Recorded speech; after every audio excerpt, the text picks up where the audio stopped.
नमस्कार. मी भाऊ तोरसेकर. तुम्ही बघत आहात प्रतिपक्ष. मित्रांनो, मी बोलतोय ती तारीख 8 जानेवारी आहे आणि 8 आणि 5 13 म्हणजे अवघ्या 5 दिवसामध्ये राज्यातल्या सगळ्या 29 महानगरांमध्ये जी निवडणूक होणार आहे त्यासाठीचा प्रचार आणखीन 5 दिवसांनी बंद होणार आहे. त्यानंतर अवघ्या 2 दिवसांनी म्हणजे 15 जानेवारी आजपासून बरोबर 7व्या दिवशी मुंबई सकट सगळ्या 29 महानगरांमध्ये मतदान होणार आहे आणि लगेच दुसऱ्या दिवशी म्हणजे आजपासून 8व्या दिवशी मतमोजणी होणार आहे. मी बोलतोय त्यावेळेला कदाचित अर्धे अधिक निकाल आलेले असतील आणि कोण कुठल्या शहरामध्ये महानगरपालिकेमध्ये आपलं वर्चस्व प्रस्थापित करून राहिलंय हे आणखीन 8 दिवसांनी 7 दिवसांनी आपल्याला स्पष्टपणे दिसणार आहे. पण दरम्यान काय होणार याची उत्सुकता भरपूर असते, सगळ्यांना असते आणि म्हणूनच बातम्यांमध्ये चर्चेमध्ये जिथे जिथे राजकीय चर्चा होते तिथे किंवा राजकीय परिसंवादामध्ये डिबेटमध्ये महापौर कोण होणार आणि मुंबईत तर विचारू नका.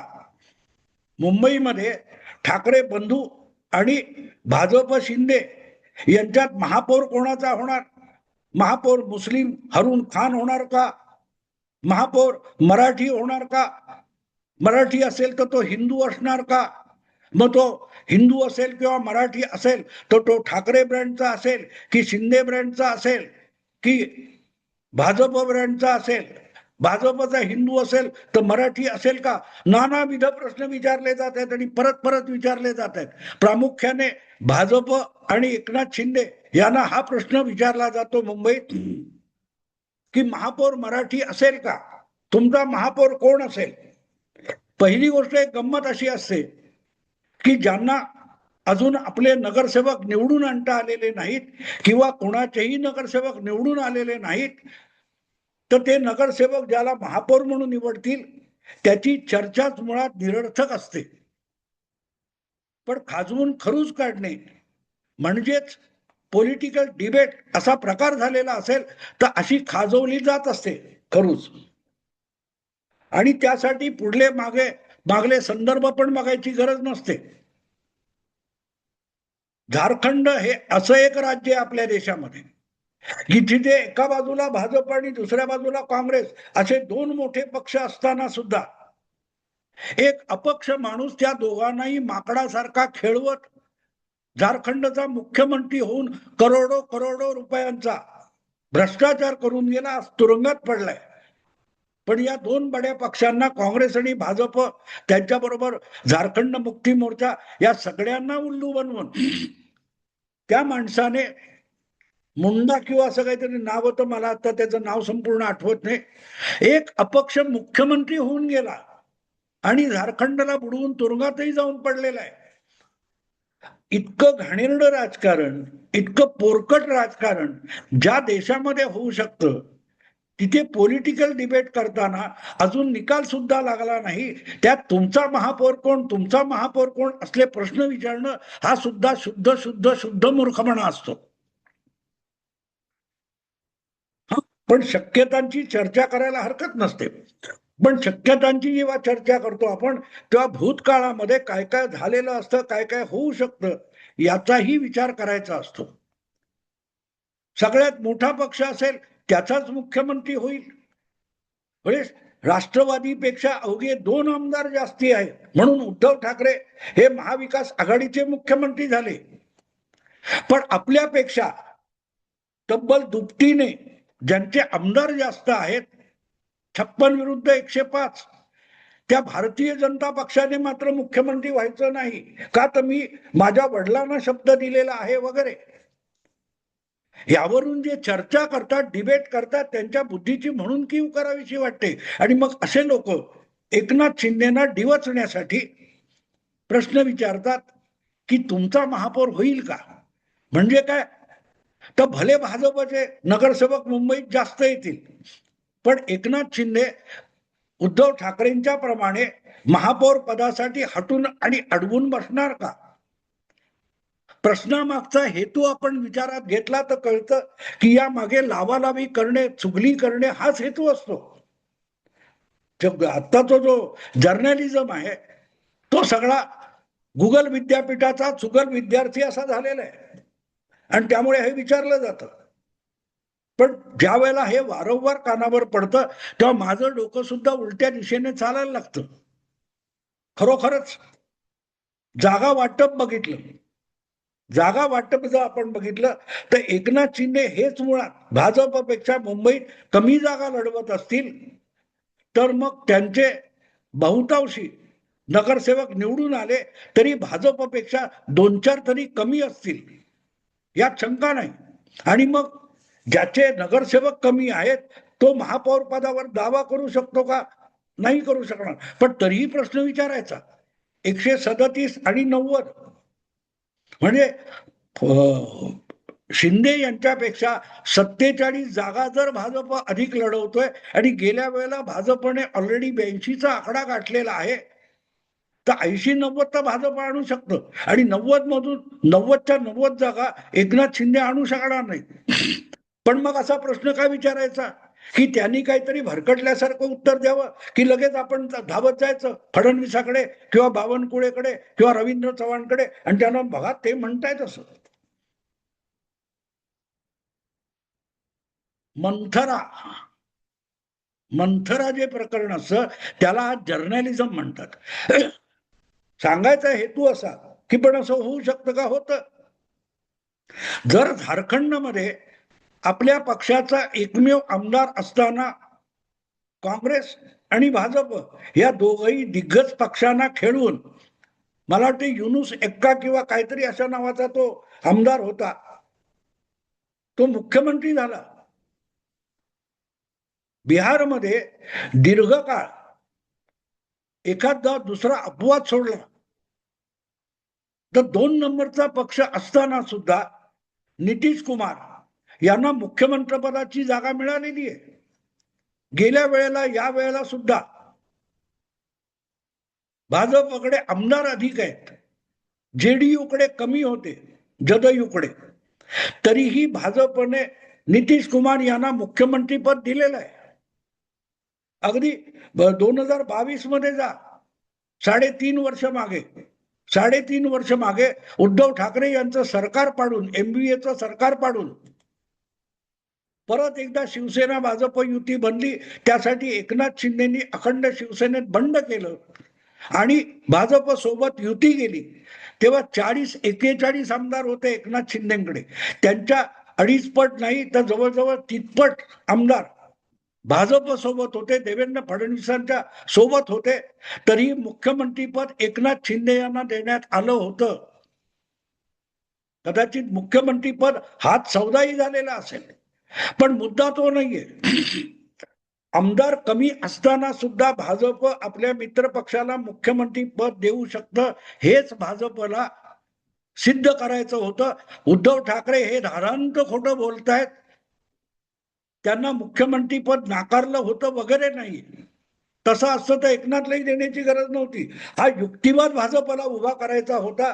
म्हणून 105 विरुद्ध 40 असताना सुद्धा एकनाथ शिंदे मुख्यमंत्री होतील ही घोषणा पत्रकार परिषदेमध्ये देवेंद्र फडणवीसांनी केलेली होती. तीच गोष्ट तिकडे अगदी आता काल परवा 1.5 महिन्यापूर्वी बिहारच्या विधानसभा निवडणुका संपल्या, 2 महिने झालेत.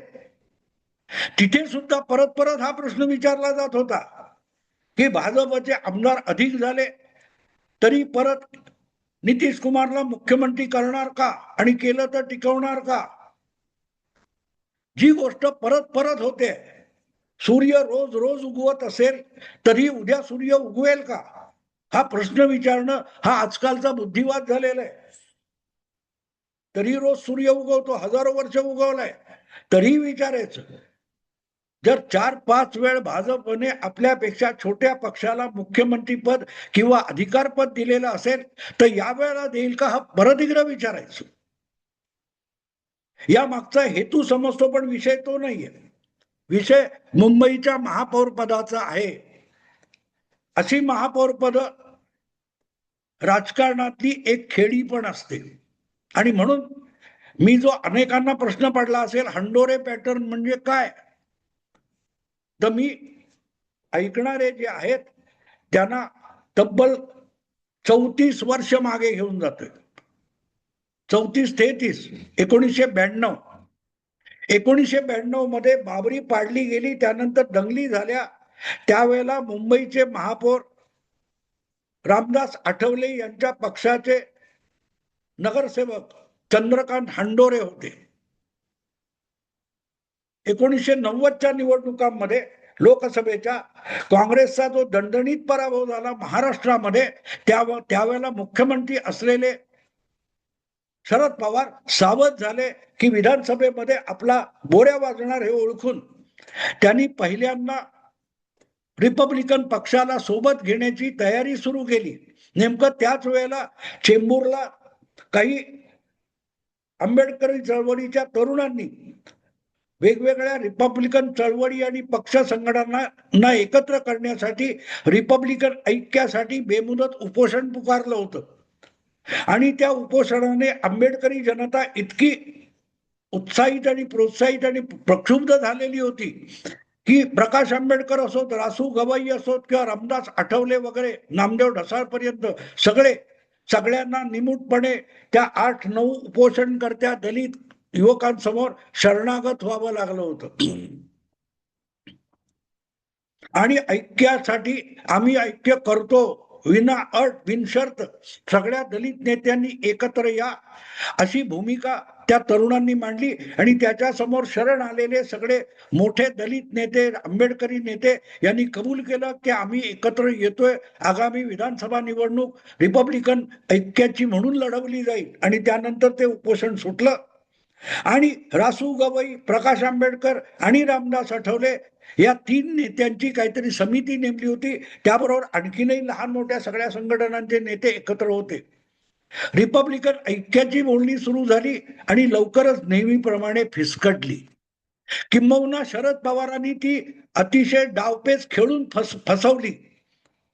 याचा सगळा इतिहास जबी पवार हा लेखक आणि दलित पॅंथरचा संस्थापक जो आहे त्याने या सगळ्या मागचा इतिहास आपला पुस्तकात लिहून ठेवलेला आहे. आवश्यक वाटतं त्यांनी तो मुद्दाम वाचावा. रासू गवई हे आपल्या पंखाखाली येऊ शकणार नाहीत याची खात्री असल्यामुळे काँग्रेस आणि रिपब्लिकन युतीचं पिल्लू सोडून दिलं शरद पवारांनी. पण रासू गवई यांच्याकडे वळून सुद्धा बघितलं नाही, प्रकाश आंबेडकरांना विचारलं सुद्धा नाही. आणि अत्यंत चतुराईने रामदास आठवले यांना काँग्रेस बरोबरच्या आघाडीसाठी तयार केलं. महाराष्ट्रातल्या 288 पैकी 12 जागा रामदास आठवले यांच्या रिपब्लिकन पार्टी ऑफ इंडियाला देण्याचा घाट घातला गेला, ज्यातून एकही आमदार निवडून आला नाही. एकही आमदार निवडून आला नाही. पण ही 91ची गोष्ट आहे,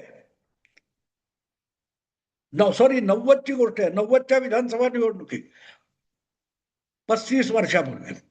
आणि एकही आमदार नसताना, जसं आज रामदास आठवले हे केंद्रात मंत्री आहेत पण त्यांचा लोकसभेत एकही खासदार नाही, तरीही नरेंद्र मोदींनी त्यांना गेली जवळजवळ 8-10 वर्ष केंद्रात मंत्री ठेवलेला आहे.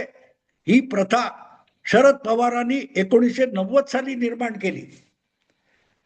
काठावरचं बहुमत त्यांना मिळू शकलं नाही. मला वाटते 140 वगैरे वर येऊन थबकलं होतं. अपक्षांच्या मदतीने शरद पवारांनी सरकार बनवलं. पण त्या सरकारमध्ये रामदास आठवले यांना शरद पवारांनी मंत्री केलं होतं. आणि नंतर ज्या मुंबई महापालिकेच्या निवडणुका, लांबलेल्या निवडणुका 2092च्या जानेवारी फेब्रुवारी मध्ये कधीतरी झाल्या, त्या निवडणुकीमध्ये शरद पवारांनी रामदास आठवले यांच्या पक्षाला सोबत घेतलं होतं. आणि त्यांना मुंबईत काहीतरी 15-20 वगैरे जागा दिल्या होत्या. त्यातून 11 रिपब्लिकन नगरसेवक निवडून आले होते. त्यापैकी एक चेंबूरचे चंद्रकांत हंडोरे होते. तसेच मला वाटते विक्रोळी का कुठचे दयानंद म्हस्के होते. निवडणुकीचे निकाल लागले. शिवसेनेनी आपली सत्ता गमावली होती आणि काँग्रेसच्या एक हाती सत्ता आली होती, तेव्हा पहिला महापौर हा रिपब्लिकन असेल असं शरद पवारांनी घोषित केलं होतं आणि त्यामुळे दयानंद म्हस्के यांना मुंबईचा महापौर करायची घोषणा झालेली होती. पण नंतर काहीतरी त्याच्यामध्ये एक तांत्रिक अडचण आली. म्हस्के काहीतरी महापालिकेच्या सेवेत होते किंवा त्यांनी राजीनामा द्यायला उशीर केला होता वगैरे वगैरे, आणि त्यामुळे दयानंद म्हस्के हे मुंबईचे महापौर 92 मध्ये व्हायचे होते. ते न होता त्यांच्या जागी पर्याय म्हणून चंद्रकांत हंडोरे यांना महापौर करण्यात आलं. काँग्रेसकडे काहीतरी 90 पेक्षा जास्त नगरसेवक होते, पण अवघ्या 10-11 नगरसेवकांचा पक्ष रामदास आठवले यांची रिपब्लिकन पार्टी ऑफ इंडिया, त्यांना महापौर पद, पहिलं महापौर पद देण्यात आलं आणि म्हणून मी त्याला हंडोरे पॅटर्न म्हणतो. याला मधाचं बोट लावणं म्हणतात. मधाचं बोट लावणं. महापौर तुम्ही व्हा, पण बाकी सगळी सत्ता महापालिकेची ही आमच्याकडे असेल. मग त्यानंतर मला वाटते राता कदम, R सिंग, निर्मला सामंत, प्रभावळकर असे सगळे महापौर हे काँग्रेसचेच झाले. पण पहिला महापौर हा रामदास आठवले गटाचे चंद्रकांत हंडोरे यांना महापौरपद देण्यात आलं होतं. तेव्हा तो पॅटर्न आहे दाखवण्यासाठी. मुंबईच्या दलित मतदाराला, दलित वस्त्यांना खुश करण्यासाठी 1992च्या त्या पहिल्या त्या महापालिका निवडणुकीमध्ये निकालानंतर पहिला महापौर काँग्रेसचं सत्ता आली असताना सुद्धा रिपब्लिकन पार्टीचा करण्यात आला, चंद्रकांत हंडोरे यांचा करण्यात आला. आणि त्याच वर्षीच्या शेवटी डिसेंबरमध्ये बाबरी पाडली गेली आणि मुंबईमध्ये जी दंगल उसळली डिसेंबर 1992 आणि जानेवारी 1993, या दोन्ही दंगलीने मुंबईमध्ये कमालीचं पोलरायझेशन झालं. त्या 11 रिपब्लिकन नगरसेवकांमध्ये ताडदेवच्या जनतावाडी किंवा जनता केंद्र जे तुळशीवाडी त्या परिसरामध्ये बारिया नावाची एक रिपब्लिकन नगरसेविका होती. तिची त्या दंगलीमध्ये मुस्लिम गुंडांकडून हत्या झाली आणि त्यानंतरच्या काळात परत एकदा राजकारण मुंबईतलं फिरत आणि भरकटत गेलं, पोलराइज होत गेलं. 95 साली अख्ख्या मुंबईमध्ये काँग्रेसचा एक आमदार निवडून येणं कठीण झालं, एवढी परिस्थिती बदलली होती. एक मला वाटते कुलाब्यामध्ये पात्रावाला नावाचा एक पारशी काँग्रेसचा निवडून आला, बाकी अख्ख्या मुंबईत कुठेही काँग्रेसचा आमदार सुद्धा 95 मध्ये निवडून येऊ शकला नाही. पण आजच्या परिस्थितीत महापालिका निवडणुकीचा संदर्भ घ्यायचा तर सगळ्यात मोठा संदर्भ आहे की चंद्रकांत हंडोरे पॅटर्न. चंद्रकांत हंडोरे यांना त्या निवडणुकीमध्ये नगरसेवक झाल्यानंतर पहिल्या भेटीत थेट महापौर होता आलं आणि काँग्रेसने ते अर्थातच मुंबईतल्या तमाम दलित वस्त्यांना खुश करण्यासाठी, दलित मतदाराला आपल्या बाजूला ओढण्यासाठी उचललेलं ते पाऊल होतं. आज तुम्ही मुंबईच्या राजकारणाकडे बघाल तर उद्धव ठाकरेंना सहानुभूती, बाळासाहेबांचे चिरंजीव म्हणून सहानुभूती, हे जे काय डंका आणि टिमक्या वाजवल्या जातात, त्याला जर भाजपला शह द्यायचा असेल तर शरद पवारांनी तब्बल 34 वर्षापूर्वी जे डावपेच खेळले होते ते भाजप खेळू शकतो. उद्धव ठाकरेंना डिवचण्यासाठी आणि मुंबईत बाळासाहेबांचाच खास महापौर बसवण्यासाठी एकनाथ शिंदे गटाचे नगरसेवक कमी असले तरी त्यांचाच पहिला महापौर बनवण्याची किमया भाजप करू शकते. त्यामध्ये वरकरणी ते औदार्य वाटेल, पण बेसिकली आम्ही बाळासाहेब आणि शिवसेना हे संपवू इच्छित नाही. मुंबईवरचा बाळासाहेबांचा वरदहस्त कायम राहावा, बाळासाहेबांचा दबदबा कमी राहावा, बाळासाहेबांचा दबदबा कायम राहावा यासाठी भाजप पहिला महापौर एकनाथ शिंदेना देऊ शकतं, ज्याला मी चंद्रकांत हंडोरे पॅटर्न म्हणतो. तेव्हा हे प्रश्न विचारणारे जे खुडे आहेत त्यांना भाजप कसे डावपेच खेळते याचा थांग पत्ता नाहीये. भाजप काय साधू संत नाहीये, पार्टी विथ डिफरन्स बिलकुल नाहीये. तो सुद्धा राजकीय नेत्यांचाच पक्ष आहे आणि राजकारणामध्ये आवश्यक तिथे औदार्य आणि आवश्यक तिथे चतुराई करावी लागते, तेवढा लवचिक असावं लागतं. आणि मला वाटतं की जर भाजप तितका चतुर असेल तर हे मराठी मराठी ठाकरे ब्रँड ठाकरे प्रेम, तर ठाकरे ब्रँडचाच आम्ही बहुमत आमच्याकडे असताना पहिला महापौर केला हे दाखवून देण्याचा खेळ किंवा खेळी भाजप खेळू शकतो. तर मुंबईत शिंदे यांच्या गटाचा किंवा शिंदे यांच्या ओरिजिनल शिवसेनेचा बाळासाहेबांचा शिवसैनिक मुंबईत महापौर करून दाखवला, म्हणून एकनाथ शिंदे सुद्धा मिरवू शकतात आणि ते जितके मिरवतील तितके उद्धव ठाकरे उघडे पडतील, ठाकरे बंधू उघडे पडतील. मित्रांनो, आवडलं लाईक करा, शेअर करा आणि प्रतिपक्षाला सबस्क्राईब करा. नमस्कार.